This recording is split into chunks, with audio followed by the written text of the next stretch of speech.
Iron City built. It's time for the Steel City Nation podcast. Here's your host, Mark Maradei. Hey, Steel City Nation. I'm here with my guest today, James Hall from New Mexico State University Aggies. James, how are you this evening? I'm doing very well, Mark. It's just a pleasure to be on with you tonight. I'm looking forward to it. I'm looking forward to hearing about sports from the New Mexico area and what's going on down there. I'm looking forward to talking about some of the current events that are happening in collegiate sports, and I know you've got your finger on the pulse of that stuff. James, did you play college sports? I did. Yes, I did. I actually ran track at Iowa State University. Okay. What'd you run? I ran the 800. Okay. What was your time? The best time I had was 148. So it wasn't too shabby. Yeah, I was amongst the giants, but I can't say I was always on the winner's stand, but I enjoyed it immensely. Absolutely. Hey, was being in sports administration something you wanted to do? Was that your first choice, or did you want to be a coach? I did not want to be a coach, as I saw there was two things that kind of got me away from wanting to be a coach, although I love working, with youth. One was I realized they traveled a lot. I love to travel, but I like to do it on my own time. Yeah. And the other thing was the stability, because you knew if you moved to that next job, you were going to have to continue to move to that, moving forward from there, unlike administration, where it was going to take you a little bit longer. If you would have picked a sport, though, to coach, what would you have picked? Would you have stuck with track? You know what, Mark, I love the basketball. I mean, I thought, originally from Chicago, and then we moved to Iowa City when I was about 9 or 10, and so I love sports in general, but I loved the basketball and just thought I was going to be, on the heels of Michael Jordan, and I did not get the height that he got. I mean, I think I'm just as athletic. I just didn't get the height. But no, I definitely would have said I loved basketball. I really did. So it would have been either that or track. Hey, let me ask you this. Did you watch Last Dance? Since you mentioned Yes, I did. And what did you think? I was really mesmerized by everything that had taken place, because being from Chicago, you're a Bulls fan. So you're in it, you're living it.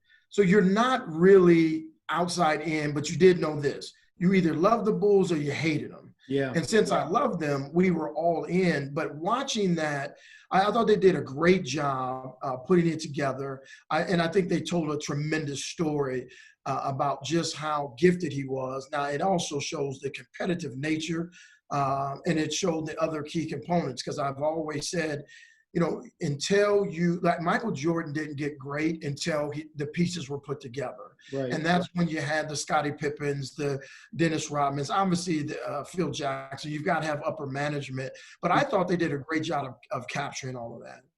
One of the things I love most about Michael, and I know I got us off track just a little bit there, but you mentioned Chicago. One of the things I love most about Michael and watching that, which I incidentally am going to watch it again because it's on Netflix, but I loved how he emphasized, he was competitive on and off the floor all the time, and he placed priority on his family. His tie with his father is immeasurable, and that's something that I think is spectacular. I think that a lot of kids need to look at the way Michael Jordan approached life and how he had that same bond with his father that a lot of kids maybe don't experience today. As a teacher myself by trade, I don't see it as much as maybe Michael had it in his family. And the other piece of that I really liked was the fact that he challenged his teammates and he made his teammates better. And to me, that is immeasurable. When kids think that somebody in their locker room is giving them a hard time, I think that kid just doesn't understand competitiveness. So but I loved it, man. I envy you being a Bulls fan, to be honest with you. So talk a little bit about your journey from the Ohio State University to New Mexico State University. Well, how'd that transpire for you? Sure. And before I start, let me just say a couple of things. continue to have you in your prayers, because my prayers rather, because of, the friend that you lost. I know that couldn't be easy. So I'm just praying for that. I'm also praying, for all the Americans who lost loved ones through this pandemic and COVID-19. It is really unprecedented. And people need to know that folks that don't even know you are simply just praying that you are okay, because I wouldn't want that to have to deal with that as far as my family goes. I also think it's a tremendous tribute to the youth movement today, particularly with social justice and the platform and making their voices be heard. They should be commended because I do think we've lost our way as a country, and we're better than this. We need to get back on track and take it to the next level. So I wanted to say that first and foremost, which was kind of part of my journey. But really, athletics has always been a part of my life. That was kind of how I was identified moving from Chicago to Iowa. You're one of the fastest. In Iowa back in 1979, I think is when we moved there, maybe a little before that. There wasn't a whole lot of families of color. So you stuck out. And so you immediately got identified in sports. I think is where I kind of utilized that as an outlet. And then I was good at it. And then it was an immediate acceptance. Although Iowa was really, even back then, more accepting than people would think. But sports was always part of my life. And so that's why I just began to concentrate on, and probably more so than I should have. That's why I say I was an athlete student in college, because I did not partake in my academics like I should have. In fact, I was a non-qualifier coming out of high school. It was devastating. I had actually, long story short, ran an 800 in high school, but I only ran it halfway through my senior year. I was a 400-meter guy. My high school coach, Gary Hollingsworth, which I talk to on a weekly basis, even today, we text each other. He says, "Hey, you want to run in college?" I said, "Yes." He said, "Then you need to run an 800. So first time I ran an 800, I ran a 202. So he was like, "Oh, okay, he can probably run this thing." Long story short, 3 weeks later, it's the state meet. The fastest I had ran was a 156. So then that Friday, we ran the distance medley, and I run a 153 on the anchor leg of that. Yeah. And then the next day, Saturday, we run a 4x8, which is one of the best races that I cherish, and maybe even in college as well. But we ran it and ended up getting third. But I ran a 150.7 split, and a couple other, Brett Carney, who was from Ames, and can't think of the guy, Jay from Marshalltown. We were all there. We were all Americans because of that. So I was thrust into, from going maybe to Morningside, a small college in Iowa, to Arizona State, Iowa State. And I did not like the Cyclones at all. I was a Hawkeye fan. I was really even a Illini fan, being from Chicago. But I was thrust into that. I wanted to go to UCLA. They said, "Well, it's June. We've already given out our scholarships. You can come and walk on if you want." And no, thank you. So long story short, I picked Iowa. But Mr. Mark, I couldn't get in. So I took an ACT again. And the highest I scored on ACT was an 11. Wow. And it crushed me. Now, I didn't prepare, didn't do what I needed to do. And so I was a non-qualifier. I was Prop 48 back then in 1986. So I had to sit out. I remember. I was going to ask you for Prop 48. It's funny you say that, because when kids don't put themselves in it, and I just want to kind of chime in and support you here, when kids do not put themselves in position today to be eligible immediately coming through the door of college, that's on them. Because they have every tool possible between SAT prep in the high schools, SAT prep out of the high schools. The standards are there. I get it. But back when you were coming out of high school, because we're not that far off in age, and when I was coming out of high school, those opportunities weren't sitting on the table for us in terms of getting that extra academic support. So I understand that. Yeah, but I will say I had great mentors around me. I was in the Upper Bound program. Arturo Sierra, who passed away, he was, pulling me through, had tutors. Mark, I'll be honest with you, I just was not interested in educational pursuit, especially being in Iowa City, because you learn just with people you're around just by osmosis, because folks are thriving through the educational process. So in my case, that was certainly on me, wasn't really lack of resources.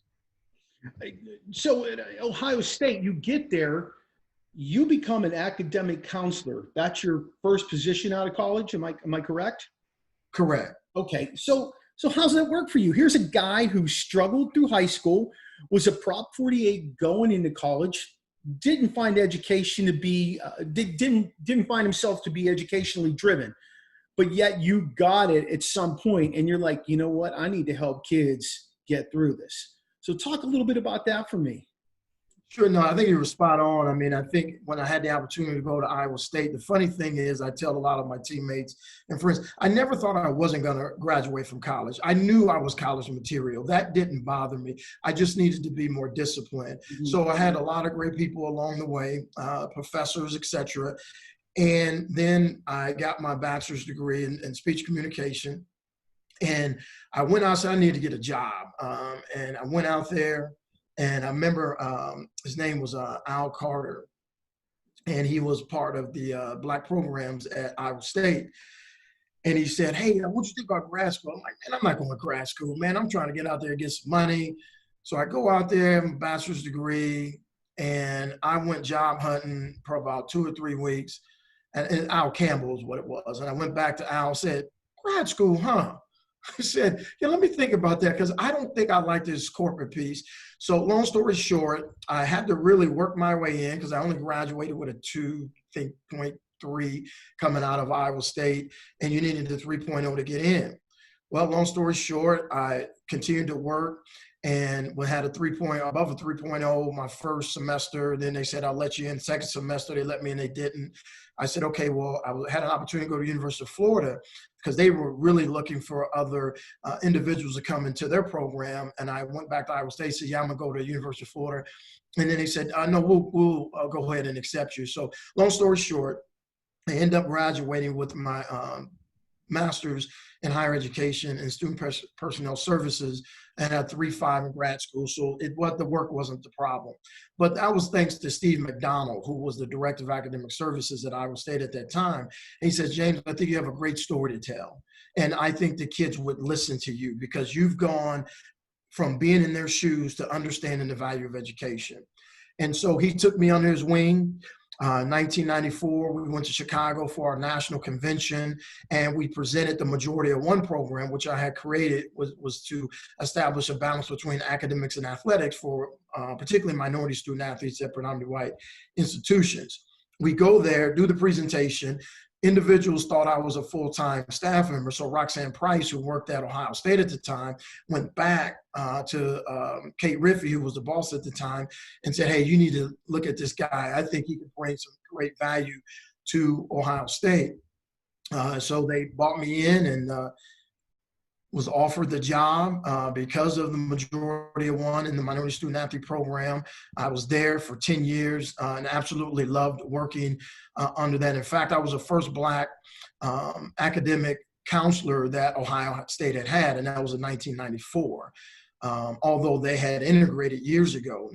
There's a picture behind me, Bill Willis, who was one of the first. I mean, he played in 1942 there at Ohio State, but they were still trying to evolve. But that was a tremendous experience for me, but I think you hit the nail on the head. I knew my purpose and my passion was to help student athletes connect to the value of their education. A lot of them, I don't think, understand that once you're done with college, that it's the education that's going to pay your bills, not your athleticism most times, So your current position, Associate Athletic Director, what do you do? What's on your plate every day? Well, no 2 days are ever the same, and I think everybody can say that now with COVID-19. I just went back in the office this week. Wow. As we have a staggered schedule, and the social distancing and occupancy limitations and things of that nature. So it's going to be different this year. But as a senior administrator, my main responsibility is overseeing all the academics for the student athletes at New Mexico State, which is about 400 student athletes in 16 sports. I also am a sport administrator, so I have sports that that I work with that are in my queue. So between myself and the coach and the athletic director, we're working on anything from budget to travel to scholarships, etc. And then I also oversee the sports performance, which is the strength and conditioning component at New Mexico State. And I've been here for just finished 14 years. Wow. So where do you see yourself in the next 5 years? Do you aspirations to go on? You ever see yourself in the professional sports arena carrying on what you're building with right now? Yeah, I definitely, there's, you usually have forks in the road. I could certainly see myself being a director of athletics at an institution of higher education. I could also see me veering off to corporate, depending on what's there, opportunities. And I can also see professional athletics. One friend told me kind of a quote he used, and I never forgot it. He said he doesn't turn down anything but his collar. So I'm always looking to, entertain something that someone thinks I have the skill set. And if the fit and timing is right and I can help an organization, company, or business enhance where they're going in their leadership and mission, I'm certainly going to take a look at it. So do you have some goals set for yourself over the next few years? Do you have a vision for yourself? Let's put it that way. Is there a vision that I know you said you'll jump at some opportunities, but we all get opportunities, like you said, but do you actually have a goal in mind? Is there somewhere you'd like to be with what you're doing? That's a great question. My personal mission statement is educating student athletes for the game of life.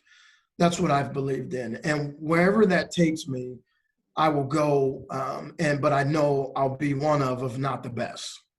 And so my goal is to touch the lives of individuals and pay it forward like people did for me. Now, in what arena? I mean, I've been around just long enough to be dangerous in this. I'm not sure what that means. Okay. In the end goal, because it could be a variety of different things. I mean, we've had a great experience here in Las Cruces. We love it here. It's great. I mean, if I can do things, just from an external standpoint and still be here, fine. But I don't know exactly where. I mean, I have goals personally and professionally, but my mainstay is to ensure I impact the lives of young, men and women that the way that other people impacted me from an educational, career development standpoint. So I'm really creating professional executive portfolios for these youth to get ready for the corporate America, or if it's the education sector or the private sector, as you indicated, so they can have their education pay for their future. I'm going to guess that your position, much like my full-time job as a teacher, is not a very, prospering position, but the gratitude you get from those kids going on, like you just talked about, is probably worth a lot more than people would ever understand. Would you agree? No, absolutely. And it's funny you say that. I had two former student athletes that were at Ohio State 20 years ago. And they posted something and they said, thanks for being there, for being a leader, for letting us understand as young Black student athletes. We didn't know now, but we didn't know back then, but we know now. And that just touched my heart in a way that it's immeasurable and you can't pay for it. It was Quadro Steele, who's the director of academic services at North Carolina A&T, and then Scooney Penn, who is actually director of player development with the Memphis Grizzlies. Oh, okay. And this is 20 years ago, and out of the blue, these individuals say thanks. Then they help me answer my why, and you can't pay for that. Yeah, here's what you do. You give yourself a pat on the back and you feel it right in the heart. I get it. Trust me. That's how I approach it. Now we're in the midst of, you say you just returned to the office, COVID-19. This has been one of the most, when we look back on 2020, it's probably one of the most insane things that we're ever going to, our children, their children, when they hear about this. In fact, my wife said to me, you started a podcast when there were no sports. You should be commended for that. It's always been my dream to do this. But so how's COVID-19 impacted the NCAA landscape, in your opinion, at least to this point? I think it has literally turned it upside down in so many different ways, but more importantly, for the health and safety of student athletes, and then the financial landscape of intercollegiate athletics. It is something no one could have ever imagined. I think the biggest thing prior to this was 1984 with the antitrust law between University of Oklahoma and I think Georgia was in that as well, versus the NCAA because they were monopolizing the multimedia rights in television. And we thought that was just beyond comprehensible. This is unimaginable. I honestly don't think college athletics will ever be the same again. So let me put you in the shoes of somebody who's making the final decision as an Aggie administrator, okay? You're with your group of people who are making these final decisions. Are athletics going to happen at your university this fall, this winter? It will happen, but in the context that we are accustomed to, no. And that means, will we practice? Believe so. How long? Not sure. Right. The NC2A just came out, and they have not made a decision yet on eligibility relief. And that's what everybody is waiting on, similar to what they did in the spring. If student athletes, and you see this happening around the country, they're opting out of this year.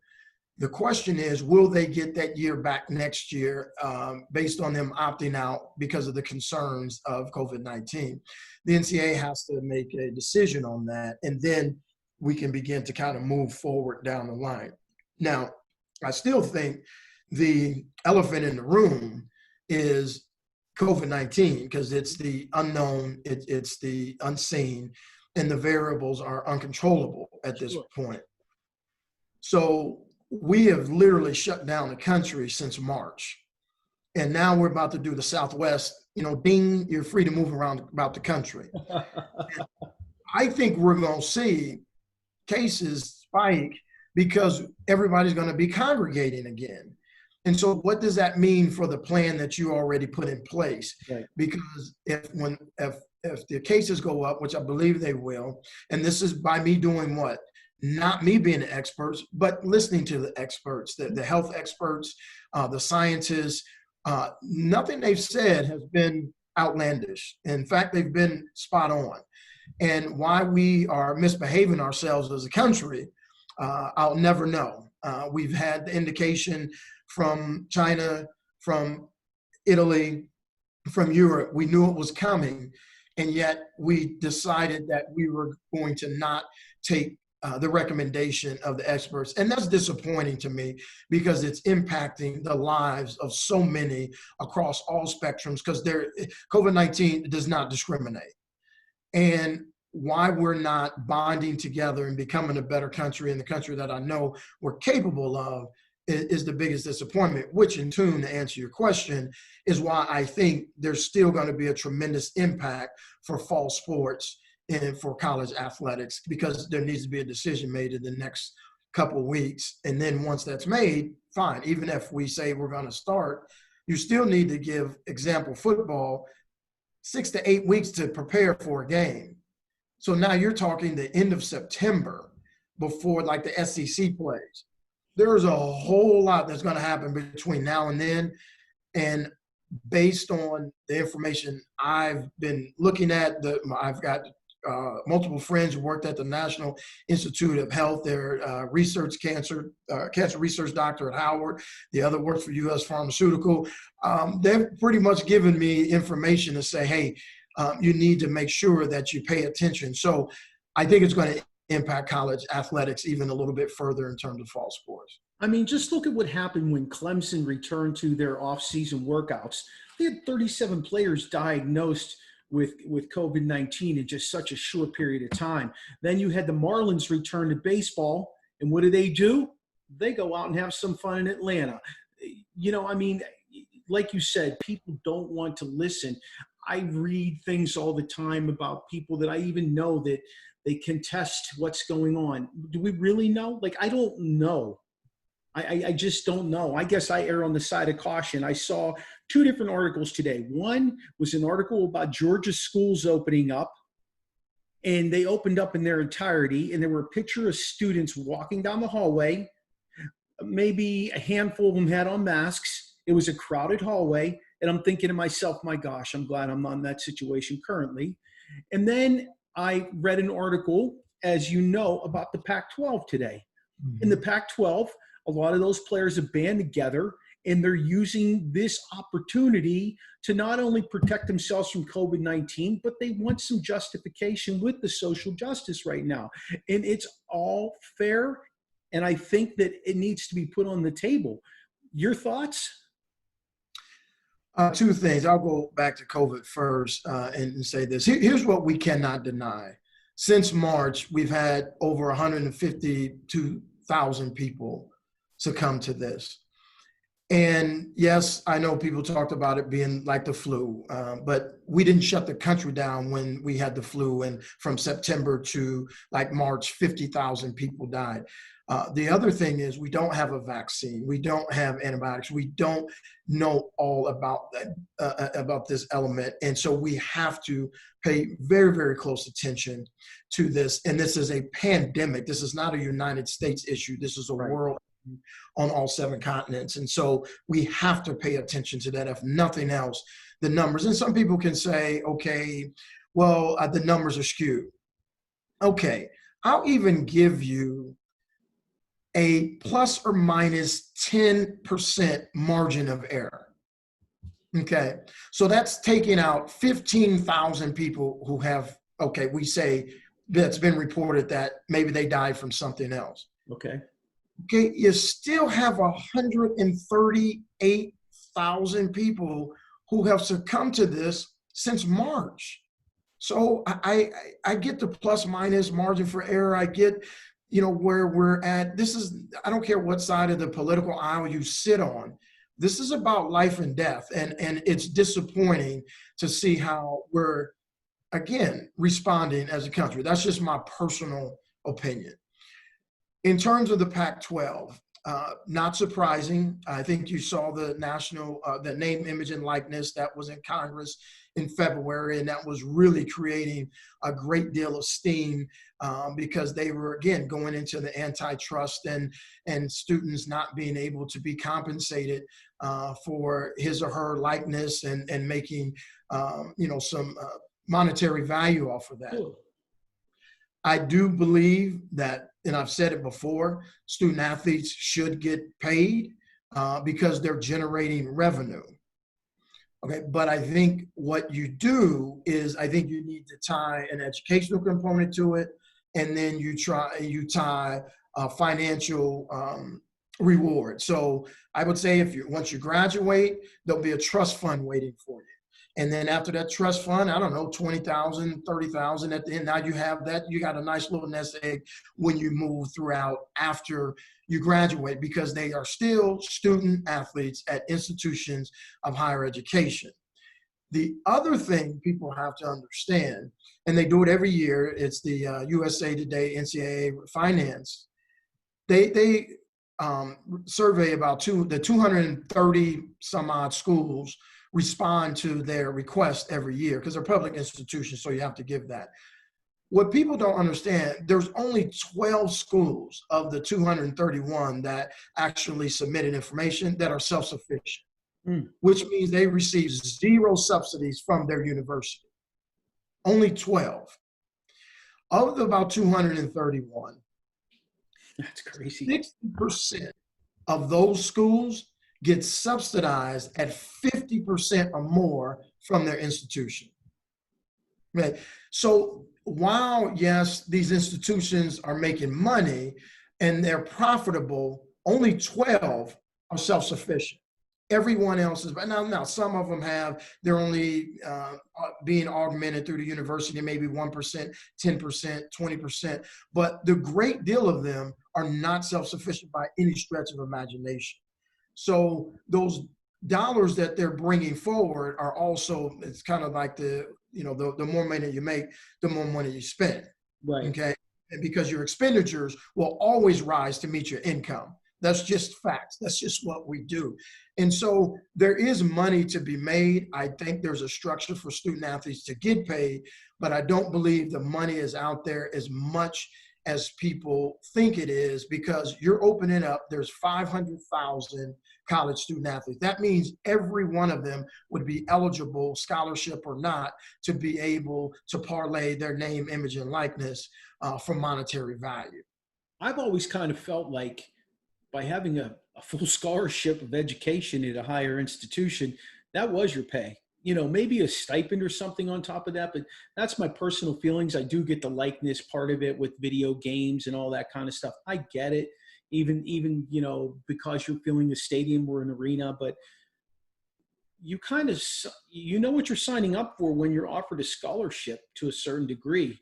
I do like your idea of a trust fund. I think that would be a great idea, because how many of those kids actually come out after 4 years of college and have absolutely nothing to get started, and they have to find their way through there. I remember doing that. I remember my first job offer coming out of college was like $17,000. That people make that now, make a minimum, make more than that now, make a minimum wage. So, I mean, you know, I get it. But I will say this real quick, as you mentioned something, and I wanted to touch on it. There's about 179,000 Division I athletes, and then you've got Division II and Division III. Of the 179,000, only 59% of those student athletes are on some type of scholarship. So you have over 40% of those student athletes, they are actually paying to be on those college rosters. Okay. Then you have to also understand, some scholarship means that our great friend Kevin Monroe, who connected us, let's say Kevin will be on tuition and fees. Mark, you're going to be on room and board, and I'm going to be on books. So that's one scholarship between the three of us, because you have equivalency sports and you have head count sports. So football, men's and women's basketball, like volleyball, you've got Title IX and gender equity kind of, so it depends. They're going to be head count sports, which means you get a full scholarship or none at all. Okay. And then you have the equivalency sports. Then the sports have maximum scholarships that they have. So baseball only has like 11.3 scholarships to offer. And they usually carry a roster of about 35 student athletes. Wow, I didn't know they carried a roster that size. Right. Track and field, let's just take, because New Mexico State, we only have women's track and field. We have about 45 student athletes, female student athletes on the track and field team. We only have 18 scholarships. Now, that's for everybody across the country. That's from Pitt to Ohio State to Iowa State, you name it, to New Mexico State. Everybody has the same amount of scholarships. So you better be a special athlete coming out of high school to get a track scholarship or something like that. Am I correct? That is very correct, because they are few and far between. Ironically, we've had 4 kids that I can name off the top of my head. We have a girl who's running down at the U at Miami of Florida. We have a boy who hurdles at Pitt, a girl who hurdles at Pitt, and we have a boy that was an All-American in the winter as a triple jumper at Ohio State. I believe all are on full scholarships. So that tells you a little something about our track program. Shout out to Youngblood there. Our track coach he's pretty special. He puts out some good talent at my high school. If I was a full scholarship athlete at New Mexico State, what would I get for my 4 years? Full scholarship. I want to play football for you guys, and you offer me. What is my full scholarship? How much? How much is it going to be? And now, again, it's going to vary depending on what the tuition and fees are for each institution. So for, let's say, out of state, New Mexico State, it's about $20,000 a year. That's tuition, fees, and books. And then you've got room and board. Okay. Now, one thing that this is where the student athletes are going for the Pac-12 and others, they're starting to tap in a little bit of NCAA governance, okay? Because the presidential board, there's 2 missions they have, okay, that's front and center. One is academic success, and the other is student athlete welfare. Okay. But underneath that, there are some variables that you have to continue to think about, and this is what they're talking about. One is cost of attendance. That's the difference between coming to, say, New Mexico State and Iowa State or Ohio State. That our cost of attendance we may offer, but it may not be at the full cost of attendance that Ohio State gives you. So then we may give, let's say, I don't know, a couple thousand. Ohio State may give obviously a little more because they can afford it and they'll do it. Iowa State would be the same. So student athletes are fighting for cost of attendance across the board. They're also fighting for multi-year scholarships. So saying, if I come to New Mexico State, you come to New Mexico State, you're going to sign a 3 or 4 year deal. So no matter what happens, coach can't take that away from you. So, because right now, most people didn't realize they were just year-to-year tenders, and you signed that every year. Now, coach just couldn't get rid of you. It had to be maybe academic reasons, character issues, some things of that nature. Then the other piece is lifetime education. Mark comes and plays baseball at New Mexico State. He leaves his junior year. He goes and he plays professional ball. And then he's decided he's going to hang him up after 5 years. You're saying you want to be able to come back to Mexico State and us pay for you to finish your degree. So that's another thing that they're fighting for. And then the last thing that they have is medical. Because right now, student athletes, anything that happens to you 2 years after you have left that institution it is not the responsibility of that athletic department and sports medicine program any further. You no longer can get treatment or anything else. You have to do that in a 2-year window. Okay. So these are the things that these student athletes are trying to convey. Now, they also talked about the revenue, generating revenue, 50-50 split. But again, I don't think they understand the numbers and how that works. I think there should be a share, and I think they're smart enough to know that. But the 50-50, that's not going to happen. There's not an institution in America that has the ability to do that and still operate, function, and manage at the level in which they are. And particularly with COVID-19, we're actually going in the opposite direction. You saw Stanford drop sports. I think GW had dropped 7 sports as well. It's just costing too much. The minimum amount of sports you have to be a Division I program is 16.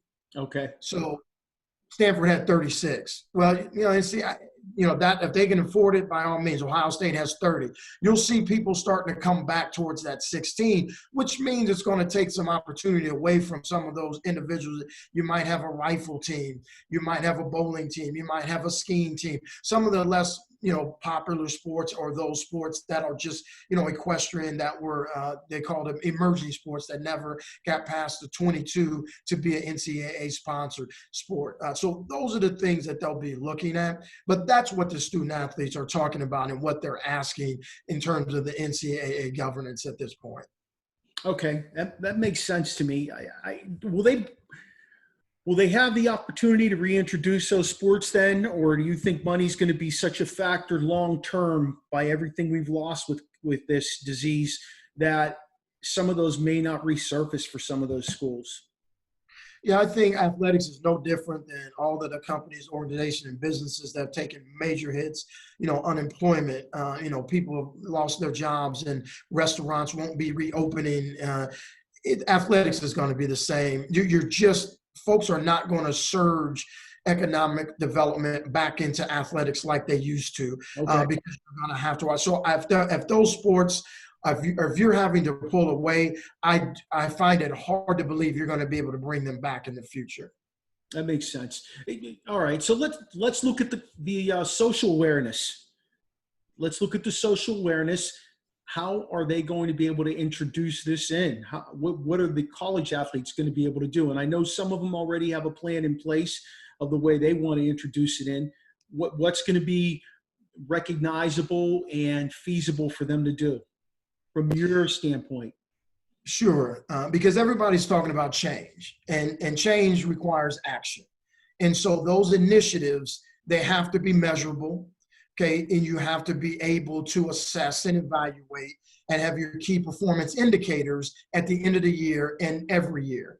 The only way you can do that strategically is from a programmatic standpoint. You have to initiate no different as a coach. You have training programs that you put forth when you are in track or basketball or what have you. These institutions are going to have to commit themselves to ensuring that programs are put in place that are designed, and that's exactly what I did in Majority of One brands, and it was to deal with the emotional, social, and intellectual needs of minority student athletes that are very different. And once you have those programs on your campus, now you can begin to, so to speak, check the box, create the evaluation every year, see what type of changes and adjustments you need to make, and everybody's feeling good that you are not only putting your money where your mouth is, but you're seeing results in what? Graduation and retention. You're seeing these student athletes more engaged in the university campus community, in your local community, and they're also being able to create career development opportunities that actually is great for alumni. So that's what I've done, and that's what I'm excited about, being able to put this back in play. We did a phenomenal job, not only at Iowa State when I was first there. Gene Smith was the AD when I was a graduate student, so I was with him for 1 year, and then I went to Ohio State. I did not work with him at Ohio State, but then, the Max Urick was the AD at Iowa State, did a great job. And what ends up happening is when you put these programs in place, now people can begin to say, we're actually moving the needle. And we're making the changes that we need for our student athletes, and particularly the student athletes of color, but you're putting them in leadership roles. Sean Springs was the first president of Majority of One that we had back in 1995 when we both were at Ohio State. In 2002, we were able to create Sean Springs Majority of One postgraduate scholarship. He had endowed $100,000 at that time, and that was the largest endowment any student athlete had given to Ohio State at that present time. And it was for postgraduate school. We were so over the expectations of undergraduate school that we said, no, you're going to get yourself ready for graduate school. You're going to get yourself ready for the global job market. And it was phenomenal. And so we're resurging that again with Sean and LaCharles Bentley, these individuals that I've been involved with. Actually, LaCharles took my wife and I to the Pro Bowl with him in 2006, and that was a great experience. I have a story about that, by the way, as well.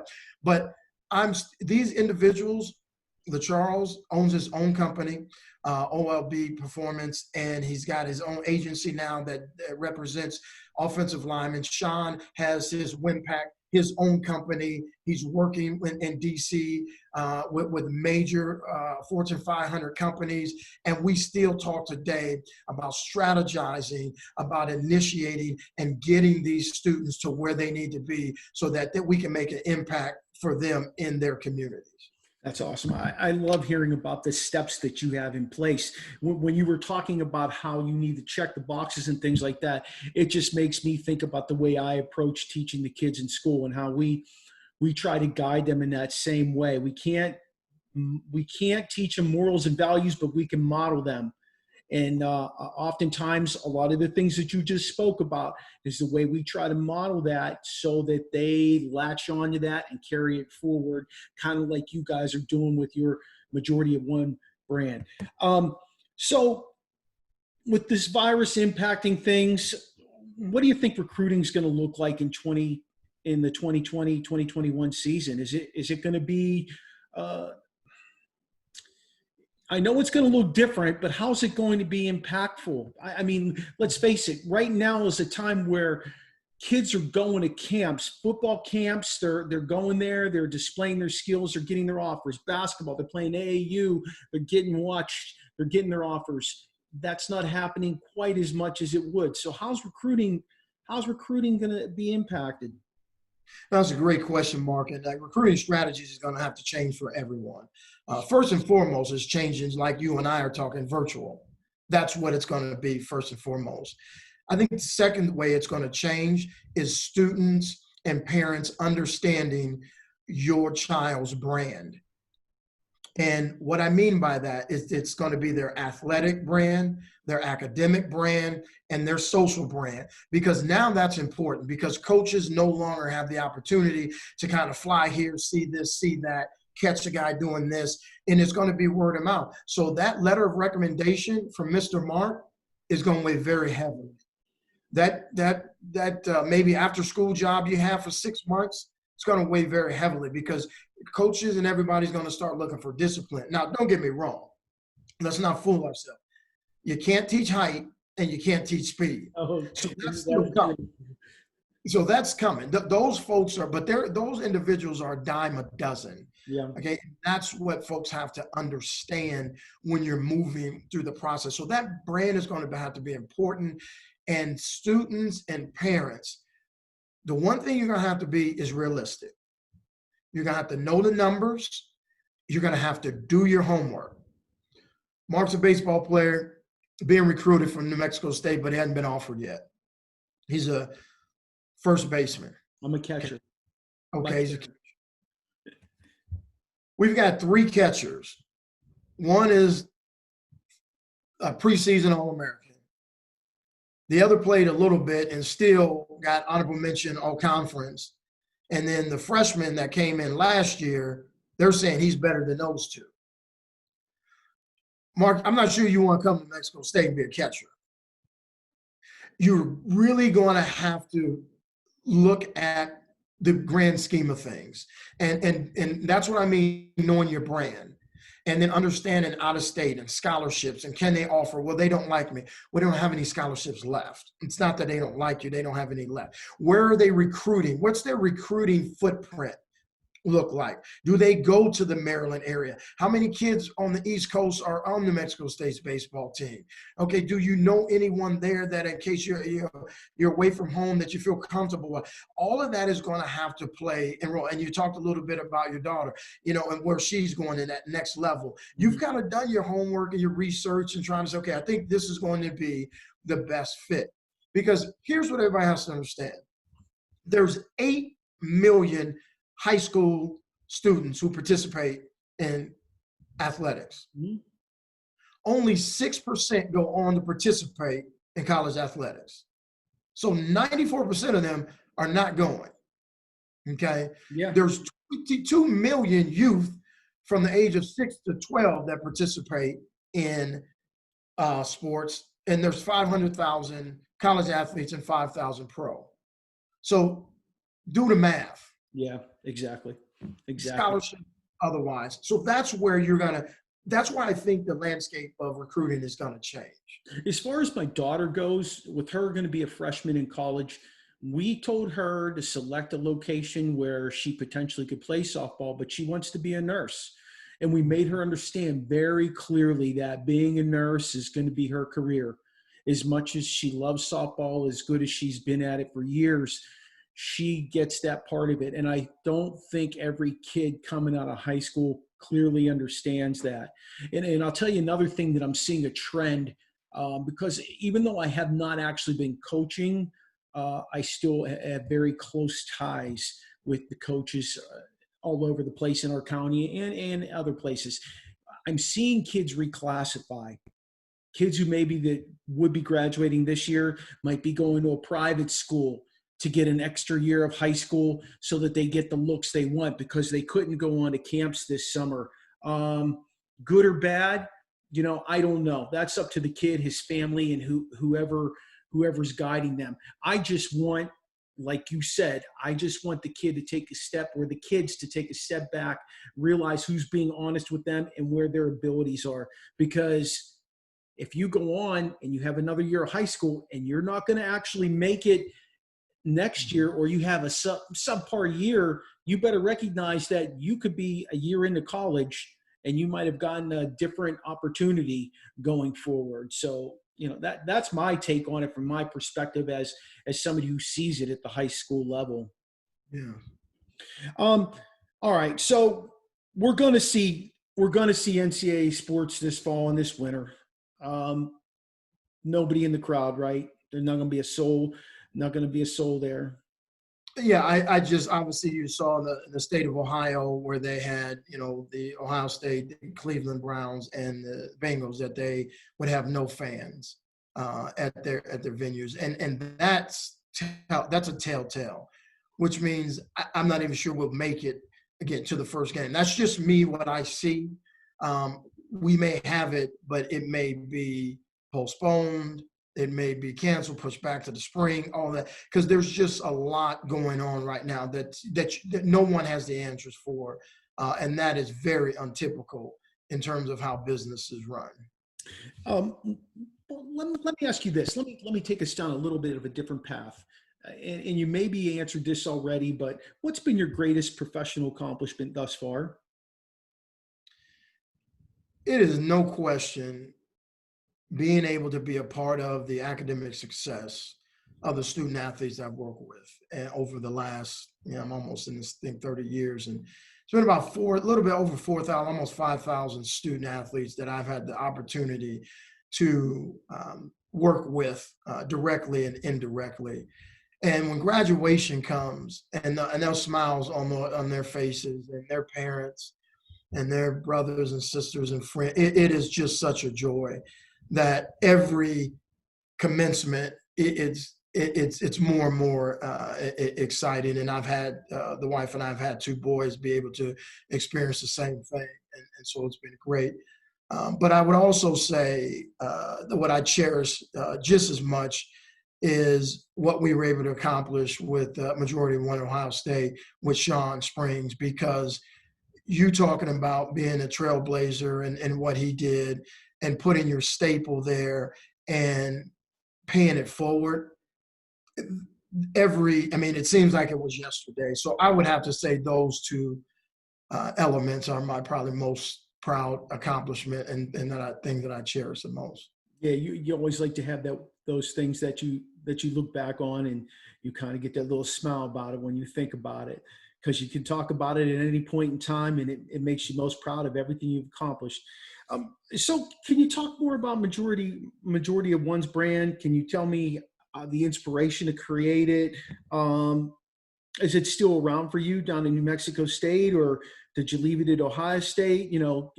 Tell me more about it. I'd like to know. Sure. No, it hasn't left. Always been in my heart. Anybody and everybody that knows me will tell you, yeah, that's just what he is. That's just what the cloth that he's cut from. That's his purpose. That's his conviction. It started with my own story, and I did not want to make a difference. I wanted to make an impact, and I wanted to be able to show individuals, like my grandmother would say, I can show you better than I can tell you.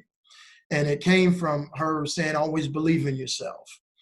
And I didn't realize it until maybe a couple of years ago that I didn't even realize that my uncle had passed away in 1994, but on his obituary, it has a picture of him and Nelson Mandela. And I was just like, wow, I didn't, and they called him the dreamer. And I said, I guess that's kind of where I'm, that's the navigation and kind of that river I'm going down. And when I was in graduate school at Iowa State, he just recently passed away a couple of years ago. Dr. George Jackson was a major professor, and he would always tell us, you are a majority of one. And he just kept telling us, and it just kept telling us. And I just kept feeding it, because it was from my grandmother, believe in yourself, and things that my mom would tell me and dad. And I would just say, yeah, brothers and sisters.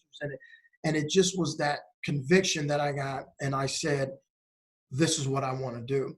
And the main purpose is creating a balance between academics and athletics for minority student athletes, particularly at predominantly white institutions, create that support for the emotional, social, and intellectual need that they so desperately need, because the climate and the culture is very different, but also establish leadership characteristics and an academy and an institute where that they understand this is business. That's why when I was looking at really the structure of it, I said, we need a president, we need a vice president, we need someone, director of marketing, we need the director of programming. I wanted them to understand the structure of business because that's what they were going to go into. And that was what it was all about, is getting them prepared to be competitive in the global job market. Now, it's still with me. Obviously, my full-time job is New Mexico State and working there. But obviously, I've also rekindled that with Sean and LaCharles and some other individuals to really, and this social uprising has, it couldn't be even better in terms of what type of programming would you need at your institution.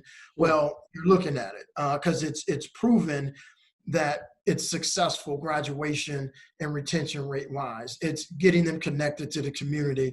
It's doing all the things that we need to lift that segment of the population who's lagged behind in those areas, but also help you create that revenue for your business, which is the athletic department. Yeah.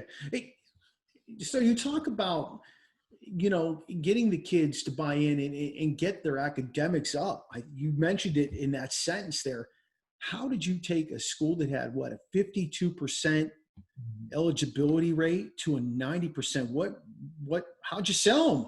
Like what'd you do? Yeah, it didn't take much. I'll be the first one to tell you the cupboard wasn't bare. Okay. But you have a level of expectation for people. And you have to wear that on your sleeve. And when they see you, and that you, so I've created also throughout my process, it's called Mr. Hall's A to Z, 1, 2, 3 to being me.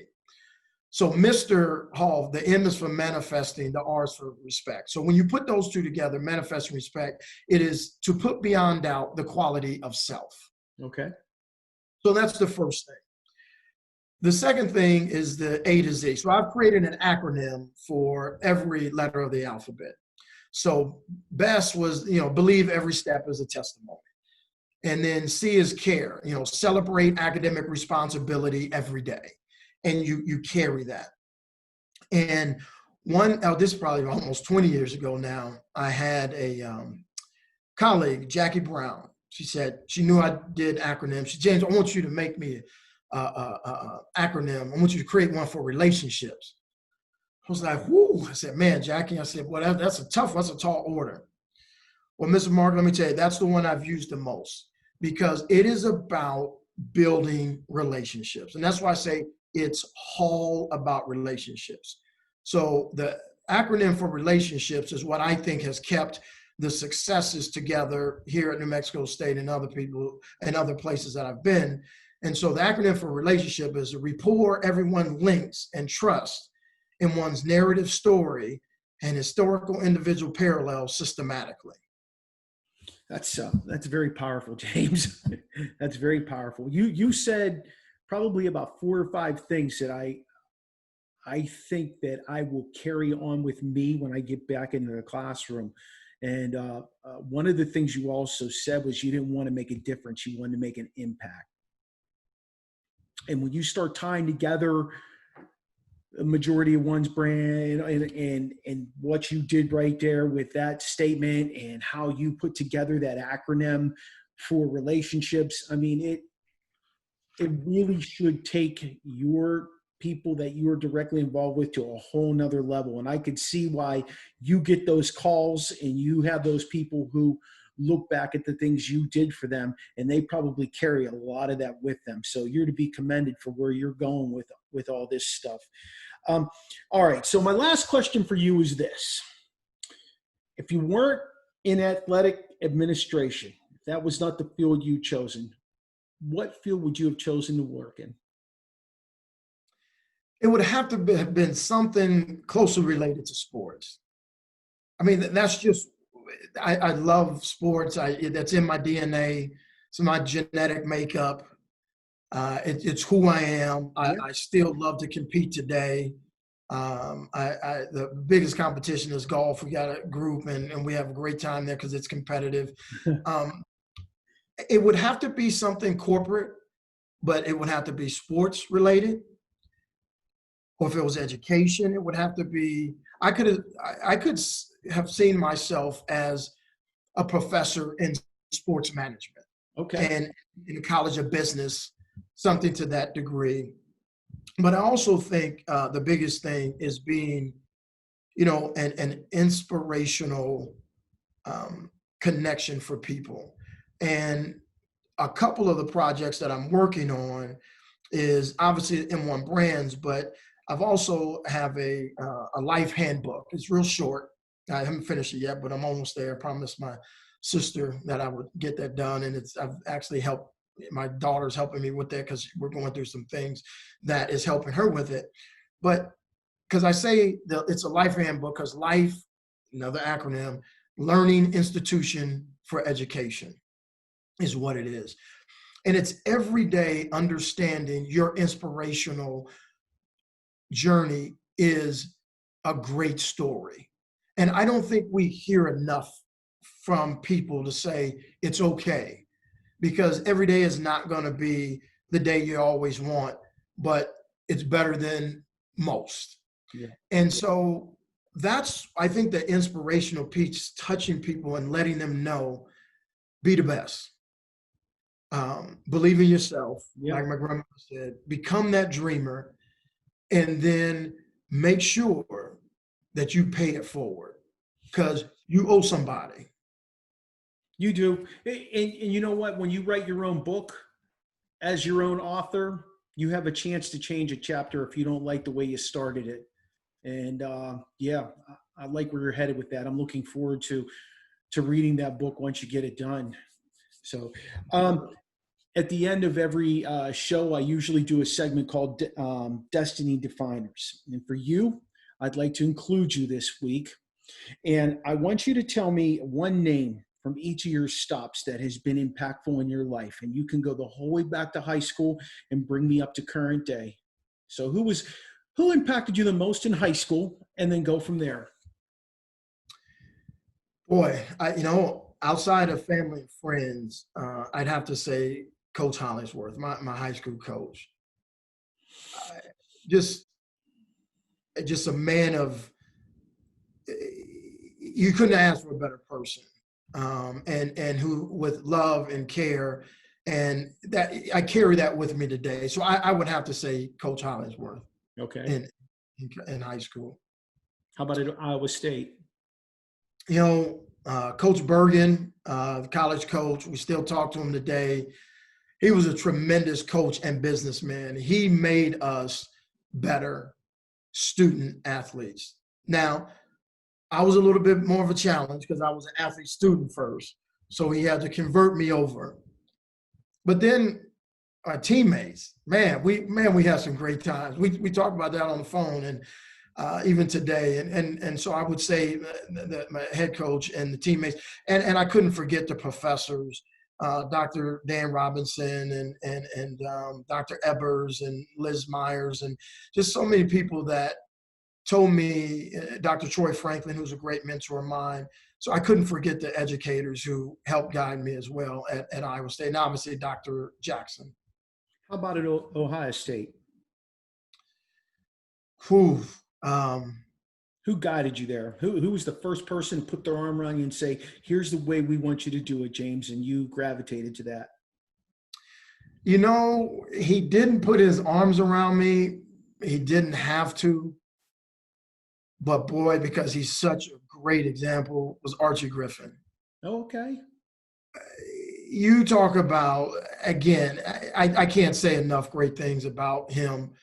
And I would just say the Archie Griffins of the world was spectacular. And Alex Shootmate, who was a mentor of mine, and those two probably stand out. But also the student athletes at Ohio State, as well as I would say, as I started my career there, I would say the student athletes in the Sean Springs and the Charles Bentley, because we're close today. In your last stop that you're at, who's been most impactful for you at New Mexico State? The guy that brought me here, Dr. Boston, he's retired now, but he really allowed me to spread my wings. And he told me, when I first got here, he said, James, you can't be a bull in a china shop.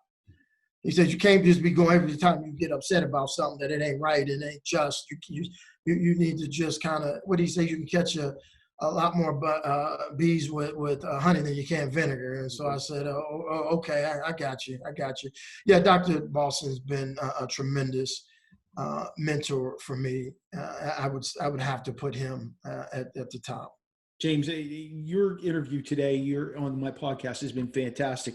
Your insight, your foresight into where you see college athletics going, you breaking down for us the financial landscape, the scholarships, how you think things are going to work out in terms of recruiting, how COVID's going to impact probably not only this year, but years to come, have been fantastic. And I want to thank you a lot for being on the show. I really enjoyed this conversation, and I wish you luck going forward in the 2020-2021 academic school year.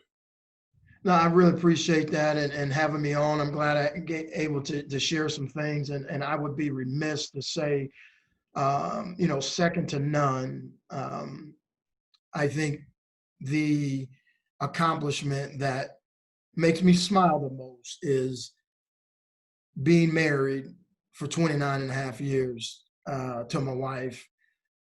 She's really been my, the pillar of strength and keeps me in check. I can tell you that. Yeah. And I'd be remiss without thanking her for being, a lot of times my hero and making me helping me become the man that I am today. But thanks again for having me on the show. They're the driving force behind us all, James. They're the driving force behind us all. Yes, sir. Because they're undefeated. You take care. It was great talking to you, and I hope we get to catch up again. Absolutely. Be my pleasure.